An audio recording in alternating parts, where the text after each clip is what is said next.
Father James Heft of the Society of Mary is president of the Institute for Advanced Catholic Studies and Alton Brooks Professor of Religion at the University of Southern California. A native of Cleveland, Father Heft served for many years at the University of Dayton as professor and in several roles in university leadership. He also served on the board of the American Association of Catholic Colleges and Universities for many years, and 2 of them he was board chair of that prestigious and important board. He left the University of Dayton in the summer of 2006 to found the IACS in California and has grown that center, that institute, into something rather special, something rather preeminent, and really one of its kind. It's a Catholic research center ensconced in the middle of a secular university. The result that he's created and is in the midst of creating is a vibrant research and programming entity where Catholic thought is a kind of hub in a healthy pluralist dialogue that is both totally Catholic and civically alive. More, the Institute is an independent entity with an international reach and reputation. The Institute and its proceedings have resulted in a number of highly influential and acclaimed publications by leading academic publishers. Father Heft himself has written and edited 11 books and written more than 150 articles and book chapters. His most recent book, Catholic High Schools Facing the New Realities, from Oxford, 2011, still enjoys wide success and acclaim, and he's just finished a book on the mission of Catholic colleges and universities that is ready for final review and publication. We look forward to that work, of course. Father Heft was recently honored, and this is a major distinction, with the Theodore Hesburgh Award for a lifetime of distinguished service to Catholic higher education. He is beloved by his students and colleagues alike, and always celebrated for his quick wit, infectious smile, and the generosity of his spirit. We here at Loyola and at the Hank Center are so happy that he's with us and that he said yes to our invitation. So please help me without further ado in welcoming Father Heft to our podium. Thank you, Michael. Is that the lake out there? Yeah, sure. Is that what it is? Wow. I told them not to open it up because I want you to pay attention to me. Well, this podium is made for a midget. I have bifocals, so this may be a little odd for me working this back and forth, but I'll do my best. For many Catholics, asking whether Pope Francis is a heretic may seem to be strange, even a little bit irreverent. But some prominent people are asking that precise question. Still, it remains strange, I think, because on the one hand, the Pope is arguably one of the most loved and admired popes in history. His latest approval rating among Catholics is about 60%, the envy of any politician. Before a recent debate about the sexual abuse crisis, it was hovering at about 83%. And that's very important to have a high approval rating. Jesus wanted that too. That's a joke. It did not. It says here, on the other hand, he's been accused of misleading the faithful on serious moral issues, and by some people of outright heresy. Some of these critics are bishops, including 4 cardinals, 2 of whom have since died. I don't think we should read anything into that. Establishing heresy requires more than an accusation. In the Catholic Church, at least, to be a heretic, one must persist, continually say, by refusing to accept the dogma of the Church. That's what it's about. Little point. What's a dogma? A dogma is a statement of the truth of the faith that is thought to be central. It's not reversible. We're not going to wake up someday and say, well, this was really a mistake. So it's fundamental. But no dogma is perfectly formulated. Thomas Aquinas said, a dogma points to the truth, never captures it. So there's always a limitation of language, which means, among other things, that even dogmas might need, over time, to be rethought, not reversed, but to be rethought. And that limitation of language will also be an important factor, because I want to focus on the controversy over Amoris Laetitia, the synod that talked about marriage. It is true that most critics of the Pope do not accuse him of outright heresy. They do, however, have trouble accepting his style and his approach to things. I think it is important then to describe how his style is different from that of the two previous popes.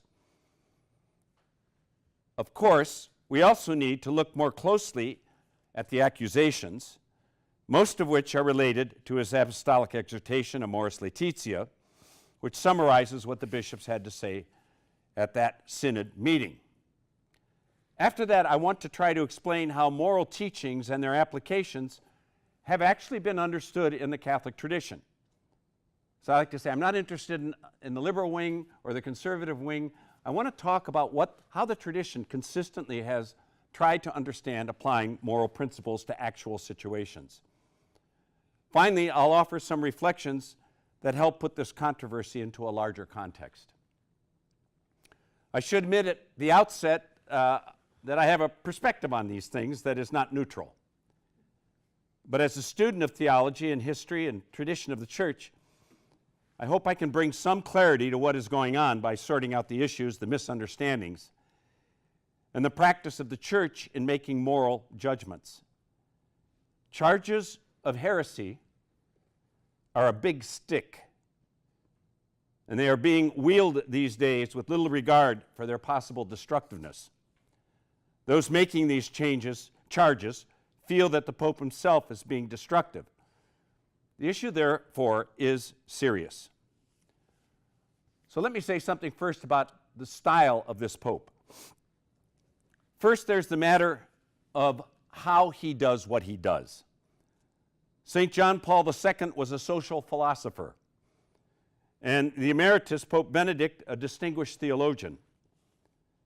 Pope Francis, I think, is best described as a pastor who typically starts from the situations of individual persons.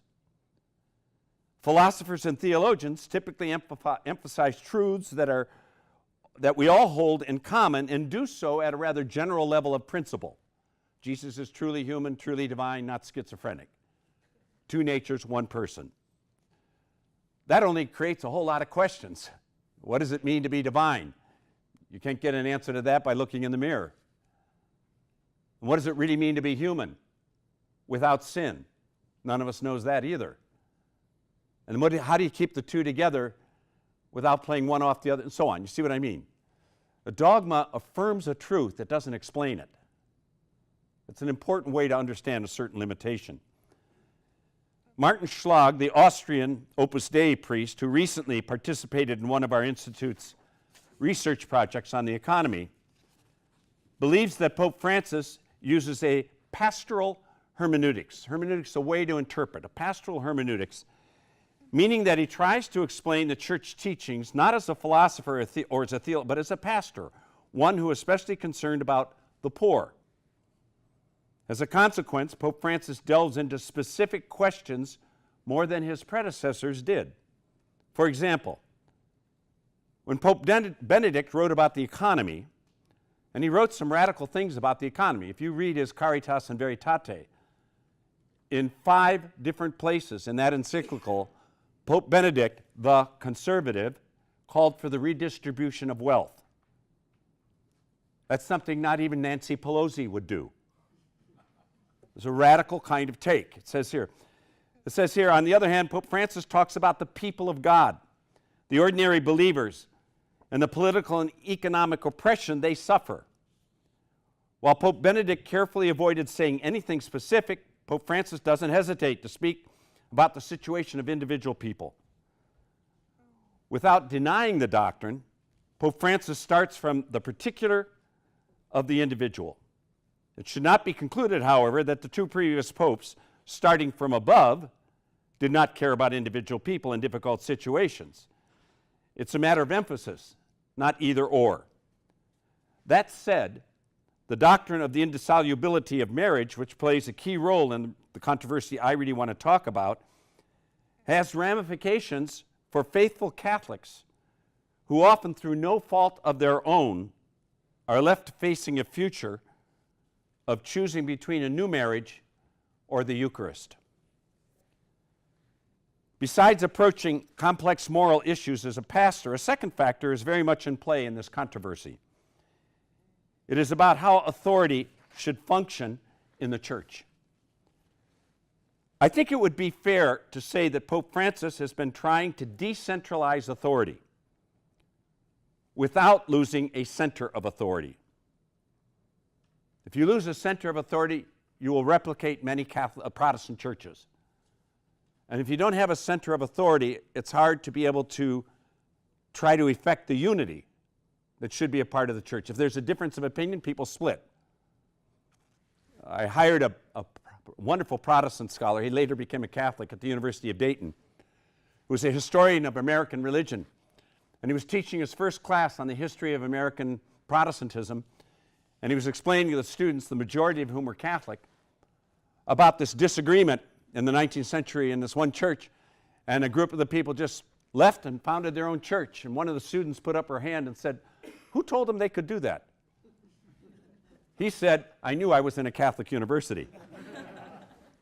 In Evangelium Gaudium, Pope Francis writes that he does not, and I quote, "does not believe that the papal magisterium, papal teaching office, should be expected to offer a definitive or complete word on every question which affects the church and the world. It is not advisable for the Pope to take the place of local bishops in the discernment of every issue which arises in their territory." Listen to this closely. "In this sense, I am conscious of the need to promote a sound decentralization." With the recent sexual abuse crisis, someone had recommended that all cases should be taken care of expeditiously, immediately by the Pope. That would only centralize and clog up everything. We have to find some way to handle these things more effectively at a local level. And again, in the third paragraph of Amoris Laetitia, Francis writes, and I quote, "Not all discussions of doctrinal, moral, or pastoral issues need to be settled by the intervention of the papal magisterium. This approach is confusing for Catholics who expect the Pope to give the final answer to every controversial issue in the Church.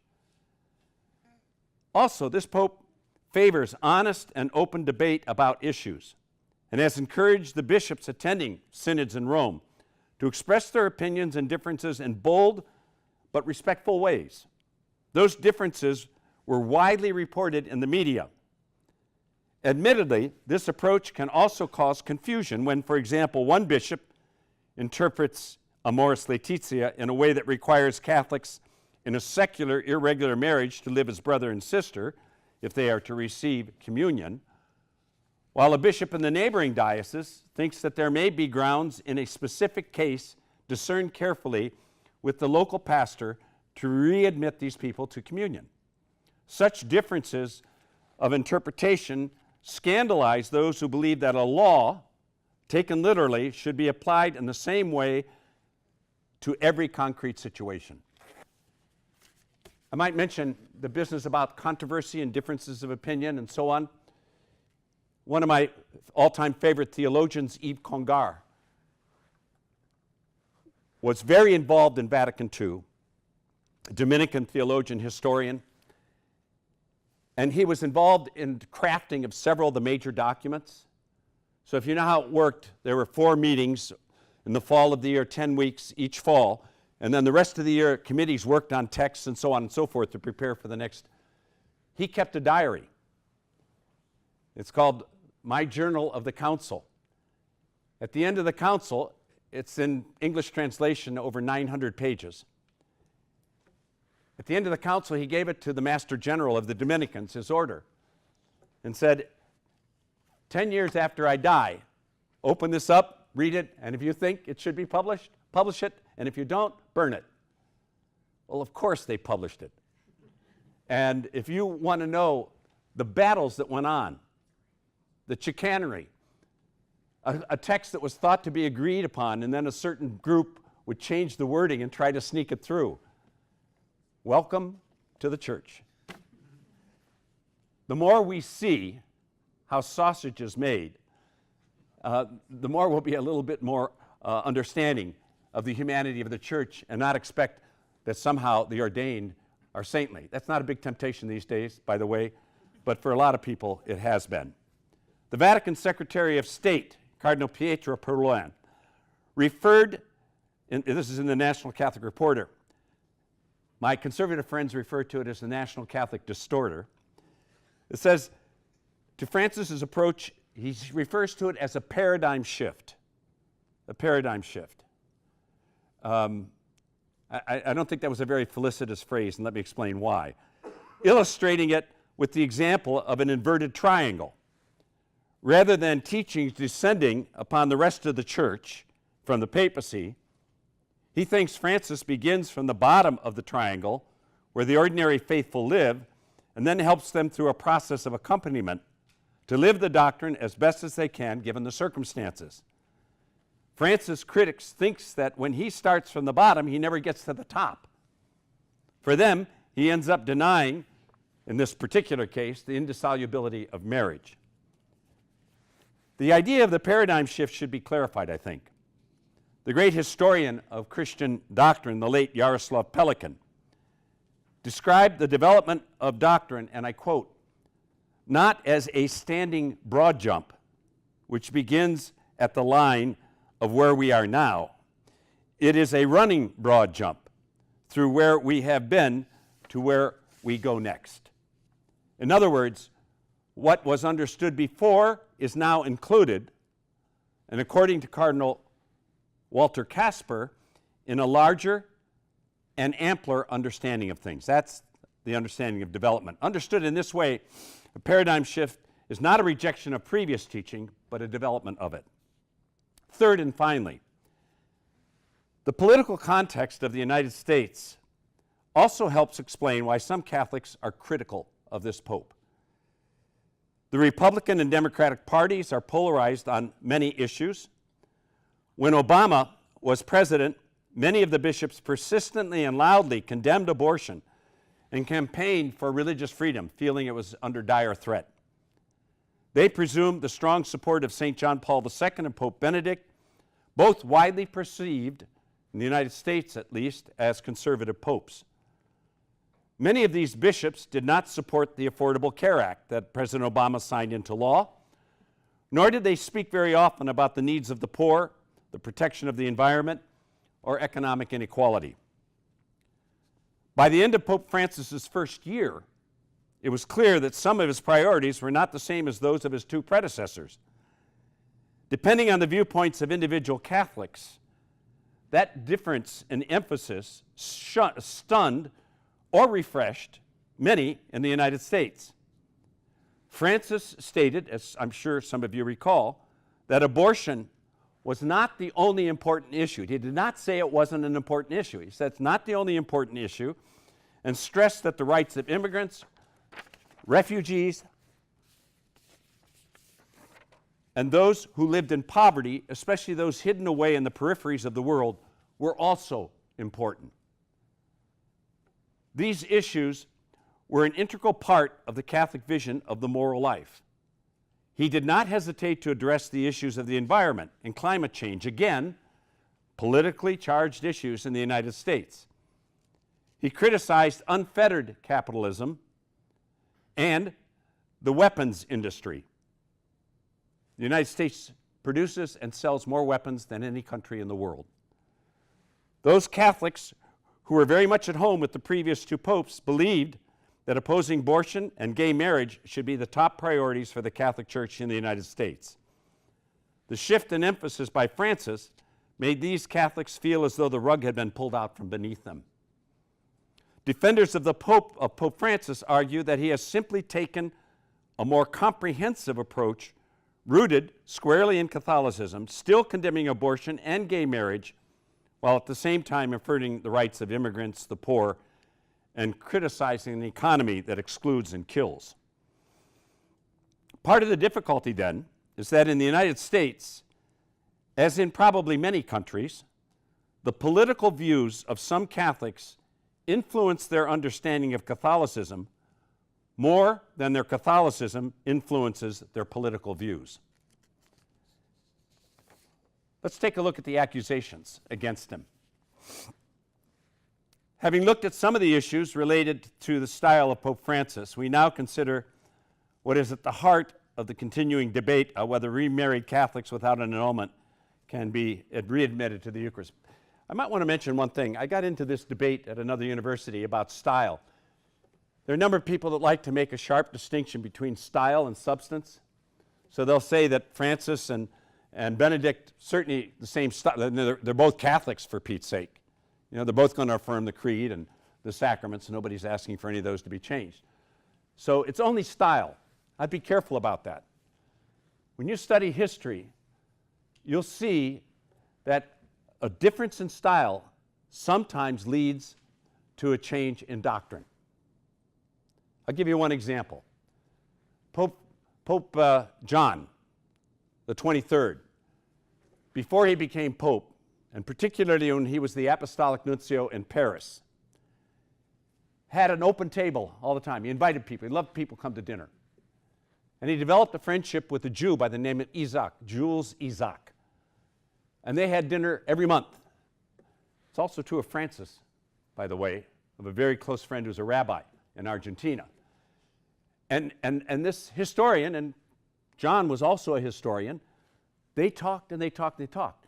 It so happened that that friendship affected in a profound way, that openness, that welcoming, that style, affected what John began to think about. And lo and behold, when he became Pope, one of the priorities was rectifying, certainly because of the Holocaust and so on, but rectifying in a deeper way the official position of the Church in relationship to the Jews. Canon law states that those obstinately persevering in manifest grave sin are not to be admitted to Holy Communion. That's quote, end quote. Though not referring specifically to couples in irregular marriages, this canon is often invoked by Francis's critics. In 2000, so almost 20 years ago, the Vatican issued a document which insisted subjective good faith did not change the objective character of the teaching, and therefore made no difference to the binding effect of Canon 915.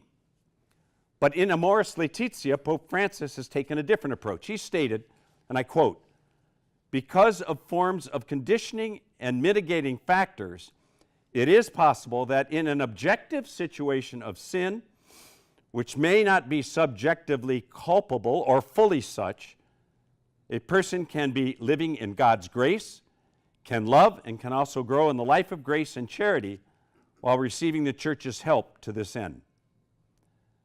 The Pope then added, "I understand those who prefer a more rigorous pastoral approach which leaves no room for confusion. But I sincerely believe that Jesus wants a church attentive to the goodness which the Holy Spirit sows in the midst of human weakness." Later in my remarks, I will refer again to conscience and how it and discernment play important roles in this controversy.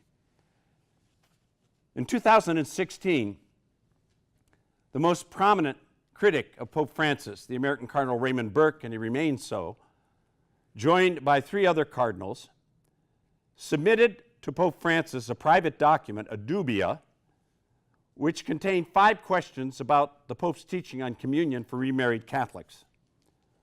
They claimed that Pope Francis had caused tremendous confusion in the Church and asked for a clear yes or no to their 5 questions. Receiving no response from the Pope, Cardinal Burke made the document public in 2017, a year later. For Burke, the key issue was Pope Francis's apparent denial of the Church's teaching on the indissolubility of marriage and a failure to show the proper respect for the Eucharist. Or as the headline of one article put it, quote, "Pope Francis has elevated communion for adulterers to the official teaching of the Church." In short, these critics demand that Pope Francis either defend his teaching or retract it. Others have also publicly criticized the Pope, Perhaps best known in the United States, Ross Stewart, a convert to Catholicism and a regular columnist in the New York Times, in an article he wrote for Atlantic Magazine, he asked whether the Pope would break the church and cause a schism. In another article, Dowd said that he thought that Francis was at times careless and dismissive about doctrine and doctrinal continuity, that according to Dowd, goes all the way back to the person of Jesus Christ, who in Luke stated, "Whoever divorces his wife and marries another commits adultery." Dowd claims that what Pope Francis teaches about the indissolubility of marriage evacuates it of meaning in actual practice. Last year, Simon & Schuster published his book, Dowd's book, To Change the Church, Pope Francis and the Future of Catholicism. Maybe some of you have read it. Also in the United States, Father Tom Weinandy, a Capuchin theologian and a director of the U.S. Bishops' Conference Committee on Doctrine, published a letter that accused the Pope of several abuses, including, quote, an intentional lack of clarity that risks sinning against the Holy Spirit, the Spirit of truth. He complained that the Pope seems to, quote, censor and even mock those who interpret chapter 8 of Amoris Laetitia in accord with the church tradition as Pharisaic stone throwers who embody a merciless rigorism. That is true, he did say that. He also decried the Pope's appointment of bishops who support his views, which is basically what all bishops do. It says, but he decried this. The day after Weinandy published this letter, he was fired by the American bishops. In England, a group of 62 theologians, academics, and priests signed a 25-page document that argued Pope Francis's papacy was in crisis because it had been influenced by the thought of Martin Luther and modernism, a theological movement condemned in 1907 by Pius X. And finally, I could extend this list. There's no need to do it. But finally, several other bishops publicly criticized the Pope's teaching about the possibility of divorce and remarried Catholics receiving communion, including 3 bishops, one of Kazakhstan, the Emeritus Bishop of Riga, Latvia, 2 Italian bishops, and a Swiss bishop and an auxiliary bishop of Kur. In Poland, a group of 140,000 Poles signed a petition asking the Polish bishops to defend the Catholic teaching on marriage and not succumb to the, quote, German errors, end quote. So one of the whipping boys of those who are very upset with Francis believed that, once again, Luther's Germany and so on, and the Lutheran Catholic bishops are, Walter Kasper and others, Cardinal Marx, are behind a lot of the problems here. So don't get infected by that error, which is presumably, at its nastiest, and I'm going to stop after this, some criticism borders on hatred of the Pope. One prominent English priest told a reporter, I have the reference here if you want it, that, quote, we can't wait for him to die. It's unprintable what we say in private about him. Whenever 2 priests meet, they talk about how awful Bergoglio is, end quote. The priest then told the reporter, you mustn't print any of this or I'll be sacked. I could, of course, mention still more critics, but it should be obvious that for nearly all of them, the controversy over the correct understanding of the Church's teaching on indissolubility is a matter of concern. They believe that the Pope has in effect denied that doctrine. Others, as I have mentioned, don't like his style or find it confusing or both. Clarifications. What I want to do here is say a little bit about the moral law and how it is applied and how it is understood within the Catholic tradition. One of the primary sources of misunderstanding between the Pope and his critics centers on how to understand the moral law and its application to specific cases. Many of Pope Francis's critics, in my opinion, think of moral doctrines as absolutes to which there can be no accommodations. For them, everyone who divorces and remarries without an annulment lives in adultery. Pope Francis, however, following Thomas Aquinas, believes that while the general law remains valid, there may be, in strictly limited instances, different applications of the law. Aquinas recognized the importance of taking into consideration the concrete circumstances of individuals when he wrote, and I'm quoting the Summa here, although there is necessity in the general principles, general law, the more we descend to matters of detail, the more frequently we encounter defects. Defects meaning you can't just apply the law without taking into consideration what is going on. In matters of action, truth, or practical rectitude, it's not the same for all as to matters of detail, but only as to the general principles.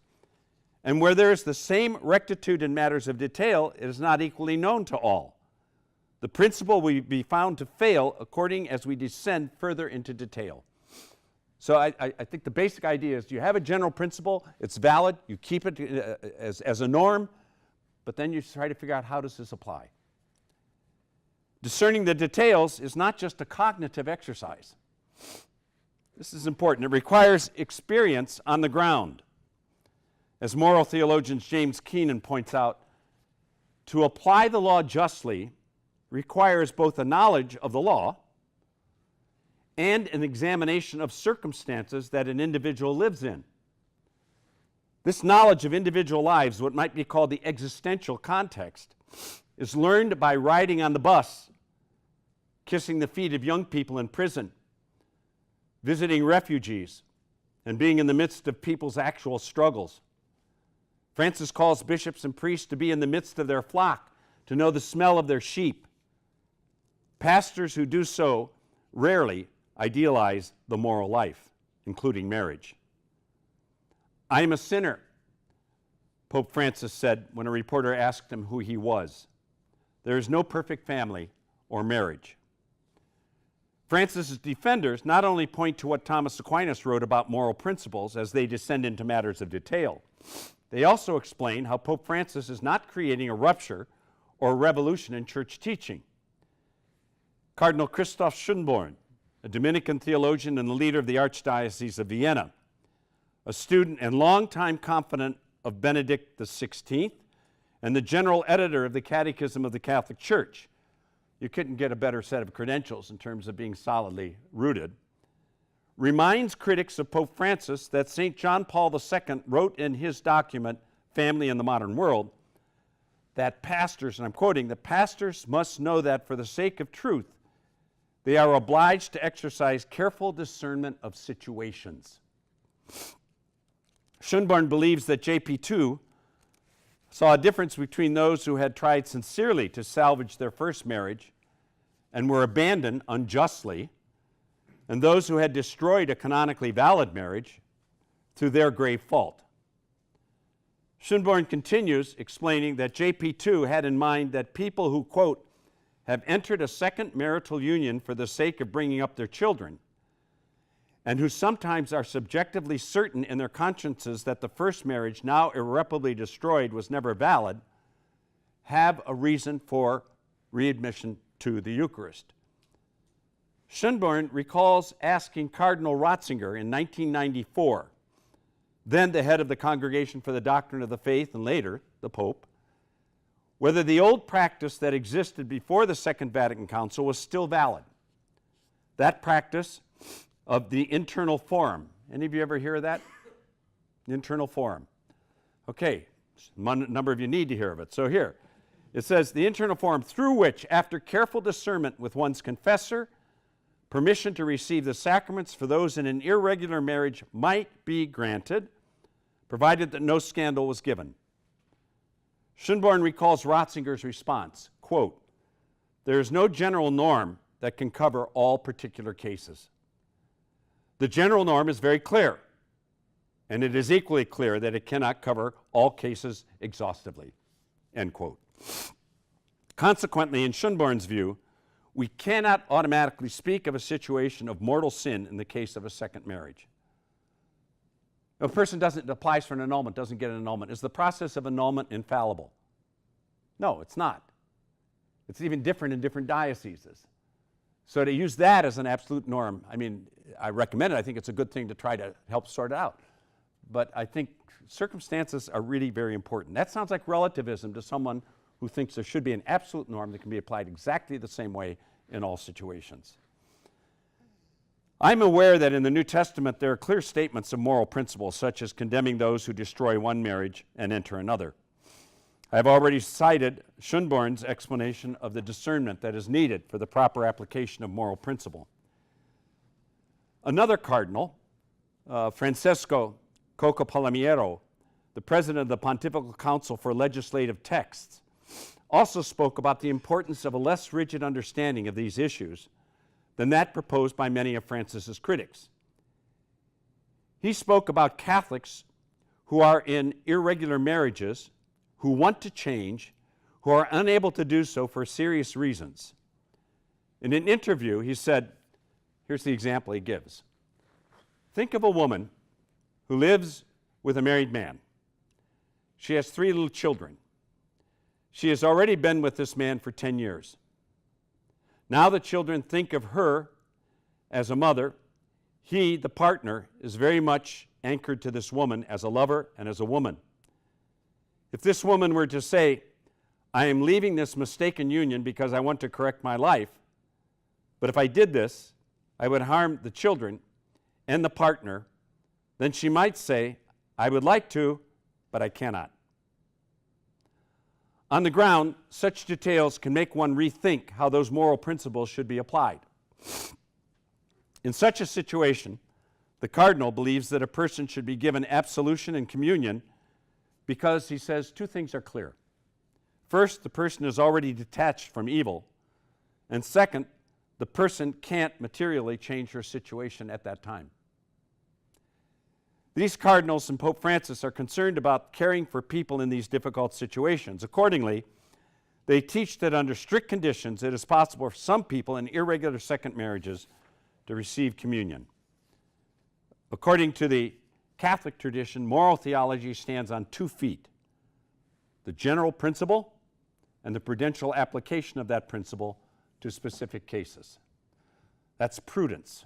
Prudence, you know how you have the 4 moral virtues: prudence, justice, temperance, and fortitude. Prudence is always listed first because it's the most important. If you don't have prudence, fortitude, it could be like Evel Knievel. It'd be stupid. You think that's courage. It's just foolhardy dumbness. Okay, putting the controversy in perspective.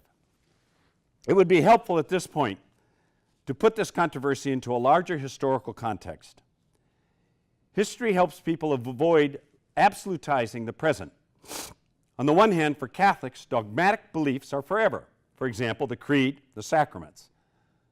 But other teachings, which at different times in history were thought to be forever, have turned out not to be forever. Take, for example, the Church's teaching on capital punishment. Last August, the Pope said it is inadmissible. I can talk about that because people went ballistic on that too. If they really want to point the finger at the culprit on that, they should point it at St. John Paul II. He's the one that really closed the loop to about there.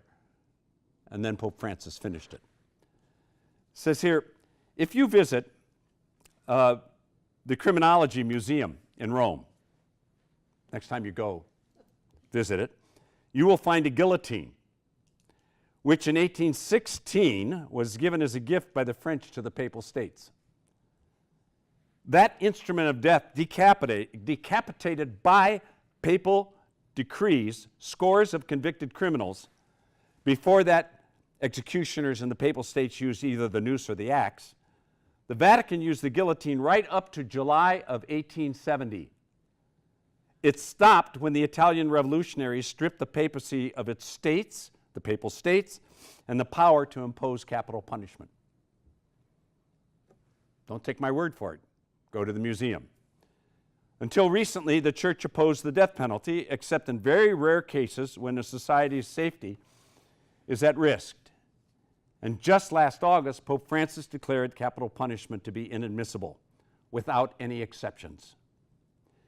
In a period of less than 150 years, the Vatican has gone from executing criminals themselves to opposing all executions. I could, of course, offer many other examples of teachings that were taught to be forever fixed, but were changed, such as religious freedom, separation of church and state, the universal call to holiness, and the continuing validity of the covenant God made with the Jews. But that's going to be another talk. Second point, it is unfortunate that this debate over remarried people receiving communion has become the focus of the media, especially in the United States. In 2016 news conference, a frustrated Pope Francis said, and I'm quoting him, "When I called the First Synod, most of the media were concerned with one question: will the divorced and remarried be able to receive communion? Since I'm not a saint, this was somewhat annoying to me, and even made me a bit sad, because I think this: those media that say all these things, don't they realize that that's not the most important issue? Don't they realize that the family all over the world is in crisis, and the family is the basis of society? Don't they realize that young people don't want to get married? Don't they realize that the declining birth rate in Europe is enough to make you weep? Don't they realize that the shortage of jobs and employment opportunities is forcing fathers and mothers to take two jobs and children to grow up by themselves and not learn how to talk with their mothers and fathers? These are big issues. They are not interested in them." End quote. I would add that in the United States, there's been a 52% decrease in the number of Catholic marriages since 1993, though our Catholic population has increased by 30%. Divorce remains a major issue as well. Father John Walk, a communications professor at the Pontifical University of the Holy Cross in Rome, lamented that this controversy has trapped the Church in a divisive internal debate, a quintessentially in-house matter that prevents the Pope from leaving the sacristy and going into the world to where many other broken people are in need of a field hospital. Cardinal Chaput of Philadelphia said that the Pope's encyclical, Cardinal Chaput's been a critic of the Pope, but he said that encyclical offers great wisdom and is saddened that all the controversy has obscured much of the good in the document. Personally, I found the Pope's reflections in chapter 4 in particular on St. Paul's description of love from 1 Corinthians 13 profound, concrete, and moving. Third, Pope Francis has emphasized the importance of discernment and the role of conscience. In chapter 2 of Amoris Laetitia, he stresses the importance of conscience. This is an extraordinary quote. "We find it difficult to present marriage as a dynamic path to personal development and fulfillment. We also may find it hard to make room for consciences of the faithful, who very often respond as best they can to the gospel amid their limitations, and are capable of carrying out their own discernment in complex situations. We have been called to form consciences, not to replace them. We have been called to form consciences, not to replace them." Vatican II, there was a debate in the document on religious freedom. Should we say the faithful forms their conscience according to the teachings of the Church, was one formulation. The other one was the Catholic faithful should form their consciences in the light of the teachings of the Church. Do you hear the difference? According is a syllogism, automatic, syllogism. In the light of leaves room for a person to try to interpret how this might apply to their own situation. Is there possibility of delusion? Of course there is, on everybody's part, including my own. What, might it be asked, replaces conscience? The belief that there's no need for prudential application of a moral principle to a specific moral situation. The belief that the law is clear, there can be no exceptions. The Church has taught that doing one's best to form one's conscience, one must follow it, even if on a subjective level the person's judgment may be objectively wrong. Conscience is not infallible, it can be wrong. But one is obliged to follow one's conscience, even if it is wrong. I tell my students regularly that they alone must make up their minds, but they should never make them up alone. It's not a matter of either forming one's conscience or following it. It's a matter of both forming and following it. And forming of it continues throughout life. That process is never ending. I ask you, who among us has not, with the passage of time, come to the conclusion that something that we thought was right, we have come now to realize was foolish and wrong? I'm not asking for a show of hands. That is why I also tell my students that wisdom, for them, is treasuring a tradition.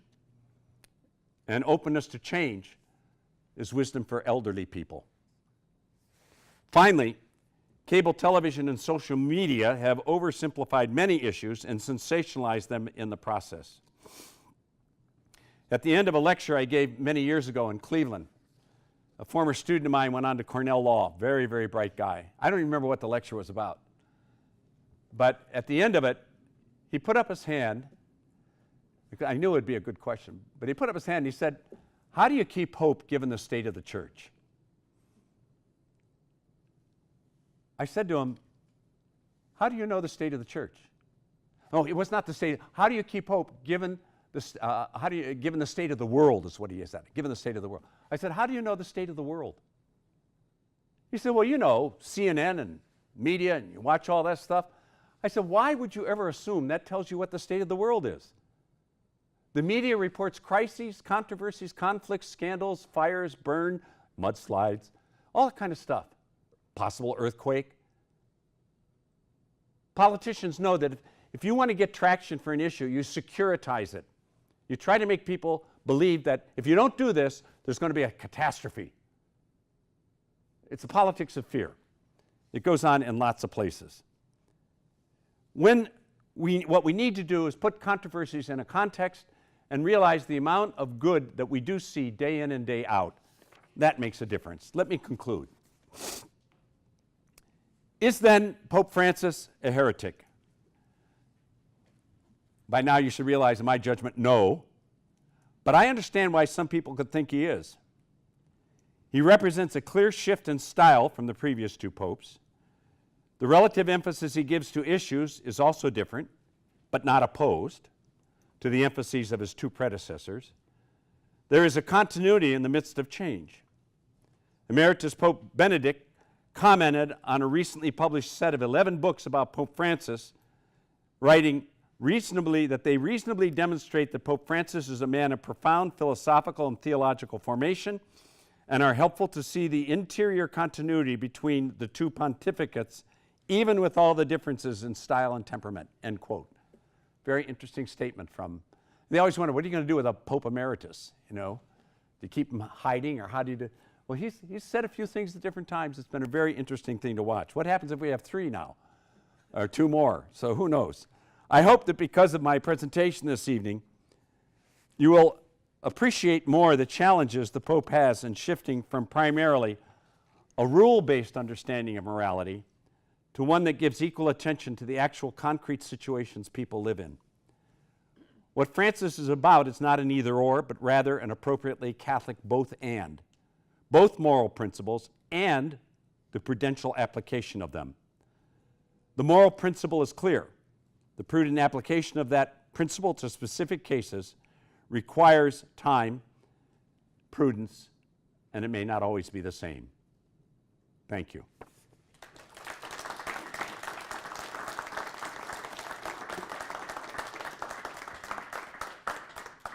We have about 25 minutes for some. I don't know that I have this real clear yet, but what kept coming to mind for me as you were speaking about this is the part of the Sermon on the Mount where it says, "Be perfect like your Father in heaven," which really means wholeness. And so I love what you were talking about is if something is firm, it doesn't allow for wholeness. It doesn't allow for development. Right. Yeah. And then there's no room for ever expanding goodness. Right. So there's no room for dynamic growth. There's no, so I just, yeah, that's the way that I feel. Well, one thing, now, biblical people might correct me on this, but I think the word "be perfect as your heavenly Father is perfect," the word that is used is telos, teleology, what is the end point. So it means to be perfect is not really to be perfect, it's to have the goal in mind and keep proceeding towards it. Amartia, which is another Greek word, describes sin as missing the mark. No, I don't think I've ever met anybody that says when they're sinning, I really like sinning. They usually mask it as a good of some sort. Well, it's not so bad. Everybody's doing it. What's the big deal? I'm not hurting anyone. So it's not bad. People don't really choose, generally, they don't choose things that are really evil. I really think Hitler was trying to clean up the race. Evil, That's why when somebody says sincerity is enough, I think Hitler was sincere and he was dead wrong. So I'd just like to add to that, I think where we are growing is in justice in the way, and I'm not saying the church necessarily, although there are. Who do you people mean that the are- church? Well, what you were The talking hierarchy? about. Yeah. Okay. I think that like the justice system, not in the church, now we have peace circles to learn whole stories. Sure. To do discernment. No, good point. Good point. Great, thanks. Over here, Megan has it. Miguel.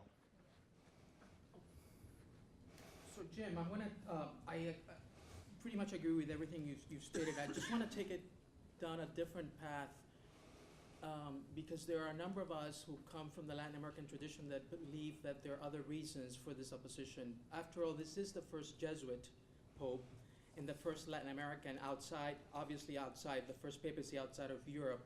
And for many of us who have experienced a number of issues over the centuries about this, we have other suspicions. That's not to say that these are the only things that are driving the agenda, but I think they contribute too. Number one, he is the first Latin American and specifically Argentinian pope, and that carries a whole history specifically in terms of North-South, because of the particularity, although he's the child of Italian immigrants. Number two, he is Now, just hold on. With that one, would that play out in terms of his vision of economics? Well, I'm going to tie that. Okay. The two, the Latin American piece and the Jesuit piece, in particular because the Jesuits in Latin America are known as much more liberal in terms of their agenda.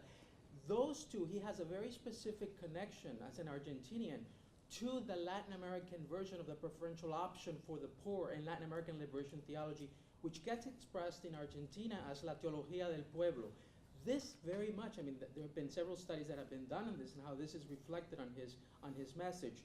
On a broader scale then, that is also very much informing his, the Jesuit piece is informing his discernment, is informing his holy indifference, and is informing the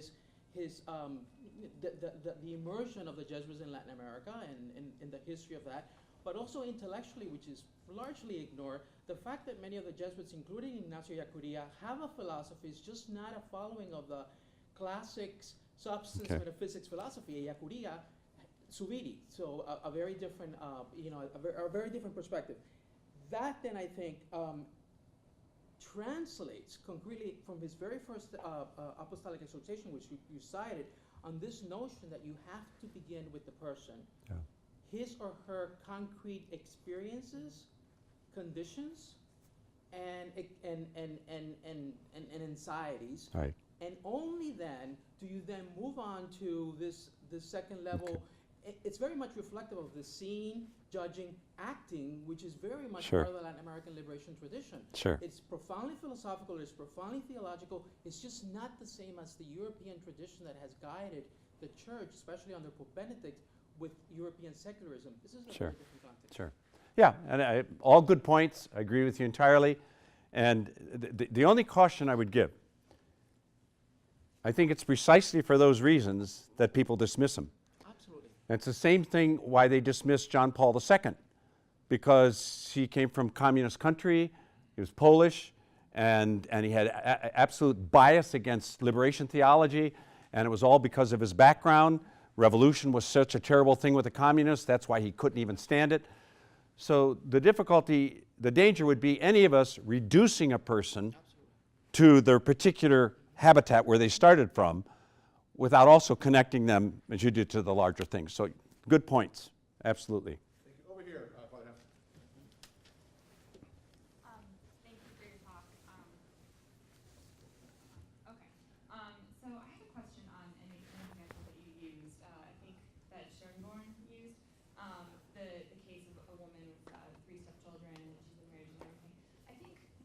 of moral theology needs to be describing a situation in a truthful manner.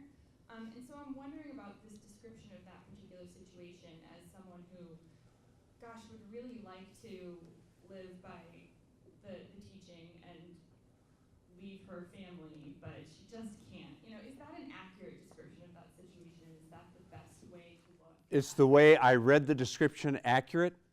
No, I mean, in that theoretical situation, would that evaluation of what's happening be the most accurate description? Would a woman Yeah. really feel, Yeah. gosh, I would love to leave this? If you're asking me, do I think that's an absolutely right, unquestionable interpretation, the answer is no. It's a prudential judgment. Prudential judgments always run the risk of not being true. That's why you never end forming your conscience. You could come later to say, I was rationalizing some things and so on and so forth. But I could certainly see someone, as it says, in an objectively wrong situation, for subjective reasons, deciding that this is the best they can do at the time. Prudentially, yes, it could work, but it's a prudential judgment. I mean, don't underestimate the critical importance of prudential judgment. It affects really important things, like what am I going to do with my life?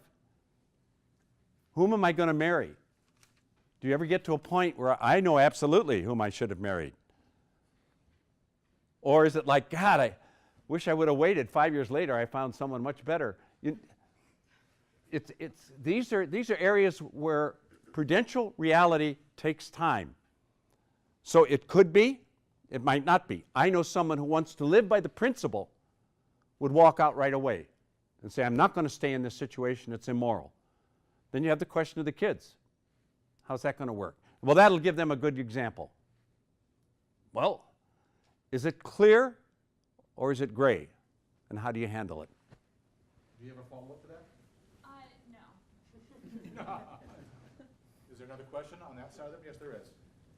Mike Harris. Hi. Yes. So as an ecclesiologist, I hung on every word you were saying with great interest and investment, right? But I think if we're going to honestly read the signs of our times, that we have to take into account the apathy of millennials and nuns and duns in some of these questions. So He's talking about some of you. Listen carefully. I mean, I think the battles over Humanae Vitae, for instance, looked very different in 1972 when people were, in faithful dissent or something, versus today. I think it's almost like foreign to a young person to say, well, why would you even care about a teaching like that? Yeah. And so I think that, kind of tied to that, I think the genius of Pope Francis in much of this is his idea about teaching through images and gestures. There's a great biography of him called the Untying the Knots. And the first scene in that is him carrying the suitcase onto the plane. Yeah. And before that, he says, where's my suitcase? And they said, it's on the plane, Holy Father. And then he said, well, go get it and bring it to me. So if the humility is really about the guy not wanting somebody to carry his bag, now the guy's had to carry it twice, on the plane and off again. But To make a point, he put the other thinks person through more. He thinks that that is worth the teaching through images that can reach Right. people in a new way. And I just wanted to sort of throw that in and see what you thought about that. I remain somewhat agnostic about the younger generation. The statistics are pretty clear about young adults not affiliating at a more rapid pace than in the past. I just finished co-editing a volume and contributing a final chapter studying the growing number of young adults who are not affiliated. I don't like calling them the nuns because it suggests there's nothing there. That's not really true. In some cases, yes, completely secularized, indifferent. In other cases, they remain a belief in God. They pray, they report that, so on and so forth. How to find a living connection with the issues that might reverberate and then use those to get them into a deeper life within the church is one of the great pastoral questions of the time. Okay, both of these here. Great questions, folks.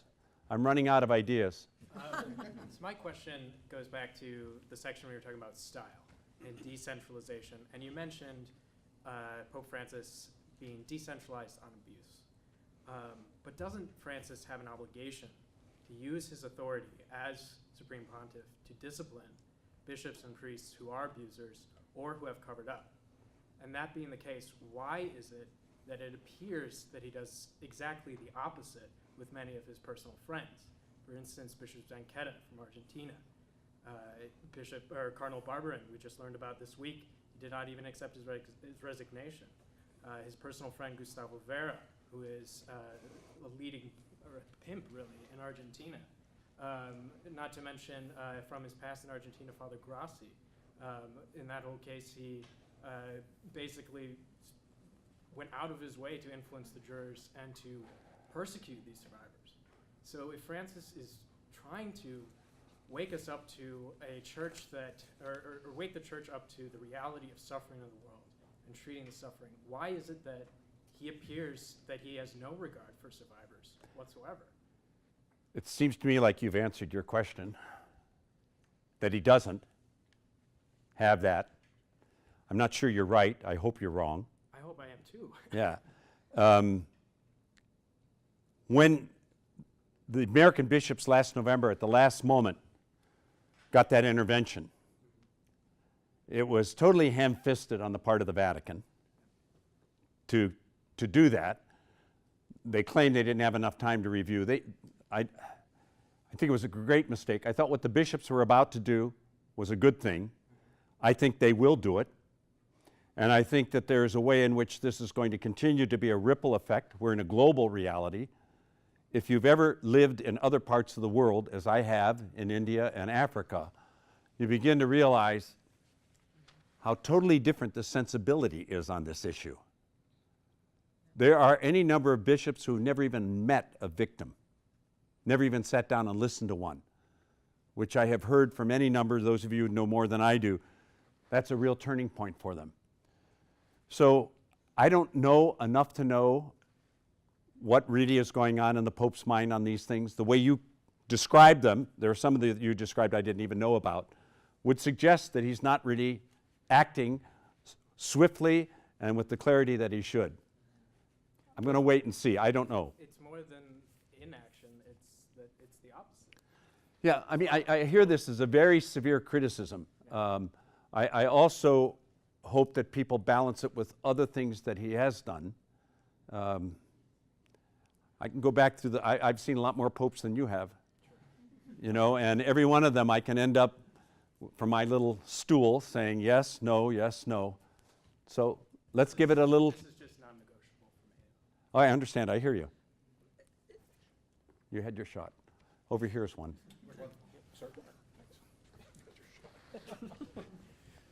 First, if I could start with a comment and then a question afterwards. My name is Nolan Hawley. Just about actually 1 month ago, we met. I'm not sure if you remember. Hawley. Hawley, yes. George's son. Exactly, yes. I know who you are. Yes, you Take do. that microphone away. Sorry. I wanted to thank you. You presided over my grandmother's funeral, and that was, as a former altar server, I've seen quite a few, and that was just a lovely celebration of my grandmother's life, and I just want to thank you for what you've done for my family prior to that and on that Thank day. you. And to my question, you talk, it's sort of rebounding off as far as style, you talk about how you've seen lots of popes, more than he or I. Is there, in your opinion, a sort of style that you prefer, a style that you think a pope should try to emulate or to strive for during a papacy? I don't know what to say. Everyone has a different style, right? Do you play with your strength? I think if you have a style, it would be very wise if you knew what your weaknesses were. And you tried to compensate for them by maybe appointments around you. That's why there's the old joke, keep your friends close and your enemies even closer. On the eve of the death of John Paul II, it was known for some time he was going to die. Cardinal Ratzinger was asked on television interview this question. Said, Your Eminence, don't you believe that when you and the other cardinals enter into the conclave that the person you're finally going to elect will be really elected by the Holy Spirit? And Cardinal Ratzinger said, no, I don't believe that for 3 reasons. First, if you know the history of the papacy, there are any number of popes the Holy Spirit would not have chosen. He said this. Second, The Holy Spirit is not a dictator, but like a good teacher, encourages and nudges, and students can even ignore a good teacher. And third, the best we can hope for, whoever is Pope will not destroy the church. The gates of hell will not prevail against it. Expecting perfection of popes, I think, is a great danger. We're all human. We all have filters. If I were to ask you what your blind spot and you could tell me what it is, it's not a blind spot. And the only way we usually find out our blind spots is by somebody who sees us more clearly than we see ourselves and we listen to them. And that's fairly rare.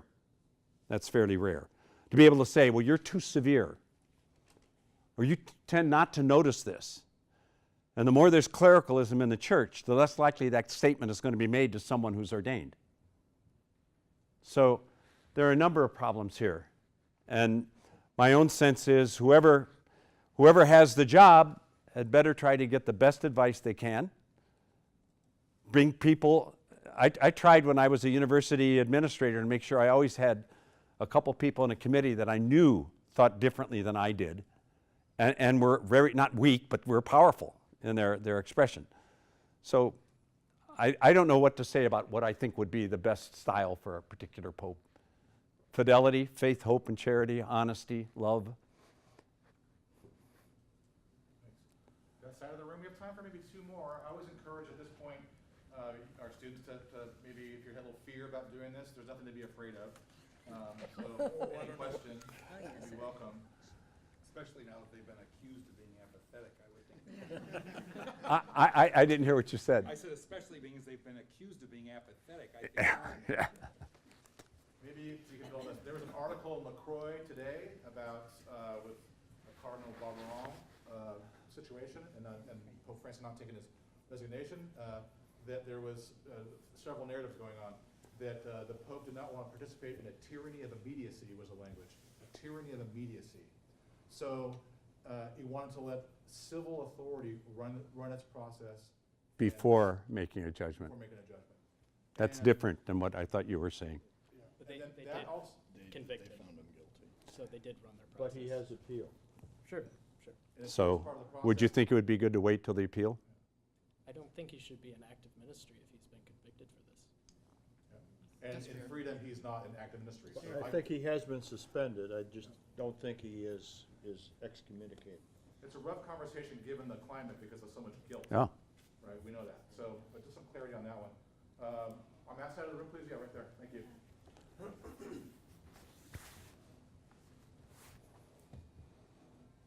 Pope Francis walked into a very difficult situation.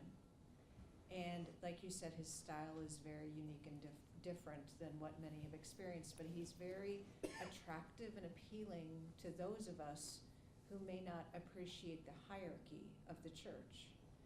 He's also made it very clear that some of the beliefs and practices of the hierarchy of the church may not be aligned with where we should be behaving. I wonder if some of the heretic comments that are coming out, maybe he appreciates and values those because it causes people to maybe challenge the way the orientation to a singular pope and a singular belief system has always existed. I wonder if you could kind of just comment on the idea of his encouragement. So let me understand, if accepting the criticism, hearing the criticism, allowing people to speak freely and so on, if that humanizes and makes more accessible, it's like with, if I'm understanding you, when Pope Benedict resigned, all of a sudden he humanized the office. And he said, the office is more important than being Pope. If I can't do the job that needs to be done, I need to resign. So I think that's a really marvelous statement. And I fully expect this guy to retire too at some point. But if I'm understanding what you're saying, is there is a certain humanity to this Pope? Yeah, you know, I think about it this way, right? If, quote, he was running a corporation, Yeah. he could fire like 3/4 of his staff and bring in all new people, right? You can't just fire all of the priests and all of the bishops and all of the archbishops. You have to grow them into the church. And there have been things that have been ingrained into behaviors and beliefs that may not be aligned with what the church should be standing for. I mean, back to your point about, right, people are arguing the wrong issues. They're not arguing about poverty. So I think I understand a little better. I mean, obviously his signature emphasis is mercy. The year of mercy, finding a way of forgiveness, rehabilitation, forgiveness of sinners, following the example of Jesus. Some people want heads to roll.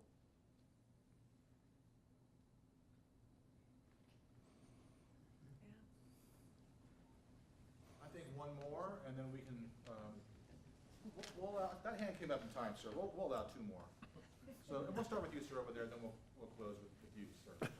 Thank you. Just wondering that you touched upon relativism, and I know some of my friends, and I also sometimes wonder, yeah, Pope Francis is shifting to relativism. And you talked about this Thomistic view on how general principle Should be applied. And I'm thinking about Jesus. You know, he had a debate with the Pharisees, and I call them ancient fundamentalists. And the way that Jesus applied the Torah in a different situation is just like how you describe Pope Francis, who's Thomistic.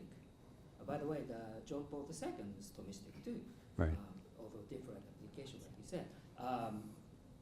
It's very different from situation to situation. And I also understand because I appreciate pastoral theology among all types of theology.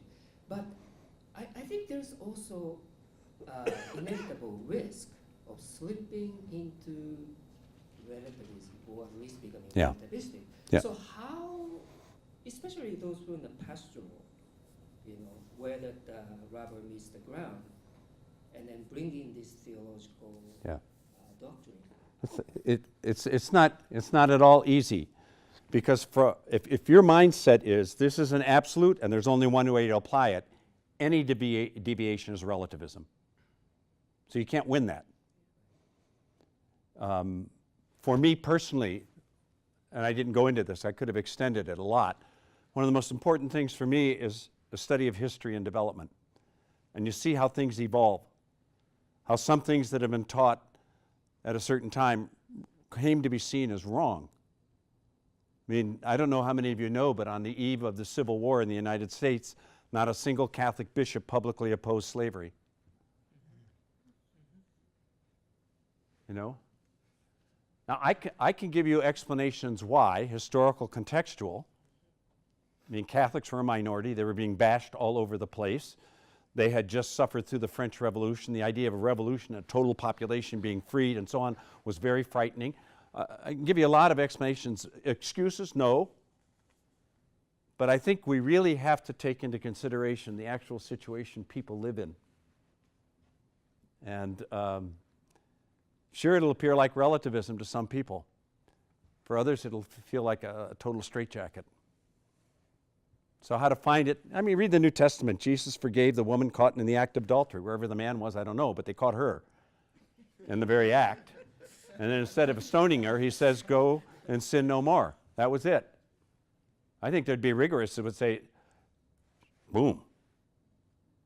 So they're examples. At the same time, he was very severe on some judgments. To think that throughout the New Testament you read about Jesus, all he does is say nice things. He would never have gotten crucified. He spoke truth to power in a number of ways that was very disconcerting for the people in authority. I'd have to have more wisdom to be able to handle all this. Yes, sir. Last one. I don't need a mic. Do you think that Francis has been unclear? Well, if you don't mean the night, they do to record it. Oh, I see. Alrighty. Do you think Francis has been unclear on some doctrinal points and hasn't answered the dubia because he doesn't care about those? Because like what I've seen with him on most issues, whether it's gay marriage, where he was the biggest leader of the opposition against homosexuality in Argentina when he was Archbishop of Buenos Aires, and then boom, a month later he's in Rome, and He's, saying nicer things about gay people, who am I to judge, which was against the predator priest. Saying nice things about gay people. Well, Like? about homosexuality in general, where, 3 years earlier he published a letter calling it satanic, saying that the Argentinian society had to wage war on homosexuality. So what was being proposed that he opposed?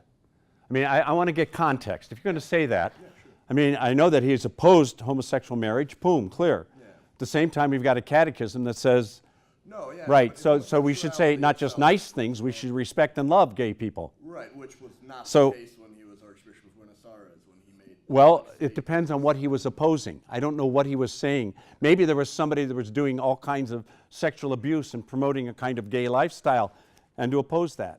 Yeah, You guys are armed, aren't you? I have a stack of articles. But I'm not going to go through that. But, homosexuality itself, homosexual persons... What about them? What do you think should be said about them? Well, I'm not the one saying that. No, you are. You're a member of the church, aren't you? You got a voice. What would you say about them? I'm homosexual myself, so... And what would you, do you like yourself? Yes. Yeah, good. You think you're a good person. Right, yeah. Don't you think you deserve respect? Yes. I do too. Right. So I think it's important for you to be able to say what we should say about. Sure. Okay. Yeah. That, Good. which Jorge Mario Bergoglio, when he was Cardinal Archbishop of Buenos But don't go Aires- back to that without explaining to me what he was opposing. Then I want to know the context. Yeah. I may agree with you, Yeah. I may not. But unless you supply that context, what was he trying to nail then? Homosexuality itself in the culture, gay marriage. Homosexuality itself? Are you sure? Yeah, Or homosexual activity and promiscuity? For gays or straights? both. Yeah, well then I would oppose that too, and you should. Right, but he's flip-flopped on that, and when it's more, Look, we need to sit down, you and I, and talk much greater at length about exactly what's going on in that context. They did the same thing to Ratzinger. They quote Ratzinger back in 1970, before he was appointed to about this and about that, and then they say there's this big change that took place. Some of it depends on what your position is at a particular time in an institution and what you're dealing with. That, again, says you go back to look carefully at the circumstances. Does that mean it's going to be, you can exonerate it? No, you may not. But until I have that sense of what was going on at that time when he was dealing with it, over against this one at this time, if I recall correctly, and you used this example, when he said, who am I to judge? I think the question was, correct me if I'm wrong, what do you say about a priest who is gay and lives the vows and lives according to what he's supposed to do? And I think his response was, who am I to judge, saying if the person's gay and they're living the Christian life, so why are you trying to make that a big deal? That's how I read it. Did I read it incorrectly? Yeah, he said it in reference to a particular priest who was actually a predator. But You're not even using the microphone. Speak up. he said it in reference to a particular priest who was a predator. He was asked about a particular case. That he said that about a predator? I'd like the documentation on that. Folks, I want to thank you for your attention. Bless you all. Keep open minds, but deep roots. Thanks.